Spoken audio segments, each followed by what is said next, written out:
حدیث نمبر 8 فرمایا مکی مدنی سرکار صلی اللہ علیہ وسلم نے طلب العلم فریضۃ علی کل مسلم، علم کا حاصل کرنا ہر مسلمان مرد و عورت پر فرض ہے۔ یعنی فرض ہے کہ ہر مسلمان مرد اور عورت جو ہے وہ بقدر ضرورت شرعی مسائل سیکھیں، روزہ، نماز، اور عورتوں کے لیے عورتوں کے مسائل، تاجر کے لیے تجارت کے مسائل، حاجی کے لیے حج کے مسائل، اور پورا دین کا علم سیکھیں۔ یہ فرض کفایہ ہے۔ اگر شہر میں ایک نے ادا کر دیا تو سب بری ہوئے۔ اللہ اکبر۔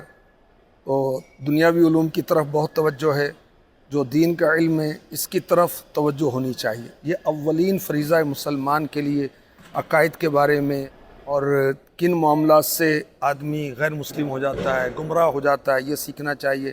نماز ہے، نماز کی شرائط ہیں، نماز کی فرائض ہیں، مفسدات ہیں، رمضان، روزوں کے فضائل، زکوٰۃ، حج، نکاح، خرید و فروخت، کاشتکار کے لیے، ملازم بننے والے کے لیے، یعنی ہر مسلمان عاقل بالغ مرد و عورت پر موجودہ حال کے مطابق مسئلے سیکھنا فرض عین ہے۔ حلال و حرام کا علم سیکھنا، باطنی معاملات ہوتے ہیں، تکبر، حسد، بغض وغیرہ، یہ بھی سیکھنا چاہیے۔ اللہ تعالی ہمیں توفیق عطا فرمائے، آمین۔